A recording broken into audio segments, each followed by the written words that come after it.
একটু কথা বলে একটু করে কথা বলি। আজকে আমাদের মুক্তি, আমাদের ভাগ্নি, আমি খুব ছোটকাল থেকে দেখছি, একদম বাচ্চা থেকে আজকে মুক্তি হয়েছে। আজকে মুক্তি মনে করেন যে আমাদের এখানে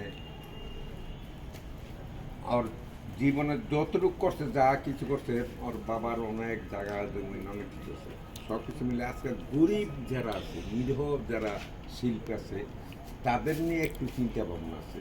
সেটা আমরাও অনেক ডিরেক্টর পরিচালক গেছি কিছু জায়গার জন্য, সে চেষ্টা করতেছে নিরীহ যারা আছে তাদের একটু জাগার মানে মাথা গুচার একটু জাগার জন্য চেষ্টা করতেছে সে।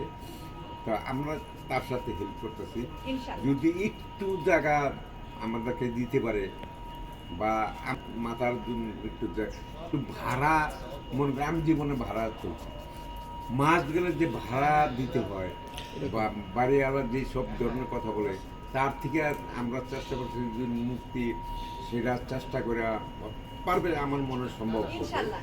তো সেই জায়গাটা দিতে পারে গরিবদের জন্য বা নিরীহ শিল্পীদের জন্য, সেটা অনেক বড় প্রাপ্য। সেটা সে বলতেছে আমাদের, আমরা হেল্প করবো তাদেরকে। তো এটার জন্য আমি বলবো যে থ্যাংক ইউ মুক্তিরে। তো আপনারা দোয়া করবেন সবাই যাতে এই কাজটুকু হয় আমাদের, যে মুক্তি যাতে এইটা করে দিতে পারে। আরেকটা জিনিস, আজকে আমাদের প্রাইম মিনিস্টার যারা আছে তারেক রহমান বা যাদের আছে মনে করেন যে মন্ত্রণালয়, তারা জন্য একটু সুনজরে দেখে আমাদের শিল্পীদের একটু ভালো হবে, শিল্পীদের জন্য অনেক ভালো হবে বা ফিল্মটা নিয়ে একটু ভালো হবে। সেটা আপনারা আপনার সাংবাদিক মাধ্যমে আপনারা এটা প্রচার করবেন, আপনারা একটু দেখবেন এটার জন্য। আর মুক্তির মাধ্যমে যাতে এই জায়গাটুকু আমরা হয় যেখানে হোক, বা আমরা অসহায় লোক গেলে যাতে একটু জায়গা দিতে পারি মুক্তির মাধ্যমে। প্রচুর কাজ করছে আমাদের সবার প্রিয়, সত্য কথা বলতে, চিত্রনায়িকা মুক্তি আপা।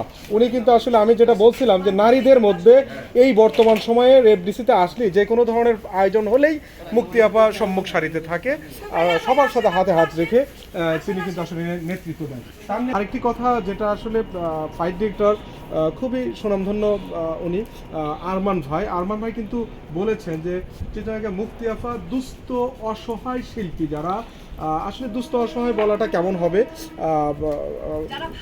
যারা আসলে ভাড়া বাসায় থাকে, যাদের নিজস্ব বাসা নেই ঢাকা শহরে, তাদের জন্য কিন্তু তিনি বাসস্থানের ব্যবস্থা করার একটা উদ্যোগ নিয়েছেন বা চিন্তা ভাবনা করেছেন, উদ্যোগী নিয়েছেন। আমি যখন শিল্পী সমিতির ক্যাবিনেটে আসলাম, তখন আমি এখানে এরকম কিছু কিছু আমার সমিতির ভাই বোনরা আছেন যারা আমাকে ফোন দিয়ে বলতেন যে তাদের বাসা ভাড়াটা দিতে একটু সমস্যা হচ্ছে, এরকম অনেকেই আছেন। আসলে আলহামদুলিল্লাহ আমরা বেশিরভাগই অনেক সবাই ভালো আছি আলহামদুলিল্লাহ, কিন্তু কিছু কিছু আছে না যে এই সিনেমা ছাড়াই আসলে তাদের আর কোনো কাজ নেই। হ্যাঁ, তো এই সিনেমার উপরে ভরসা করে তাদের সংসারটা চলতো। এখন তো সিনেমা হচ্ছে না, তাদের অবস্থাও বেশি ভালো না, এর মধ্যে নারীর সংখ্যাই বেশি বলবো আমি।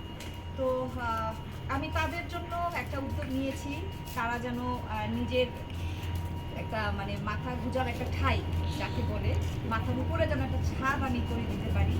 আপনারা দোয়া করবেন, আপনারা আমার পাশে থাকবেন, আপনারা সাথে থাকবেন, আমি যেন এটা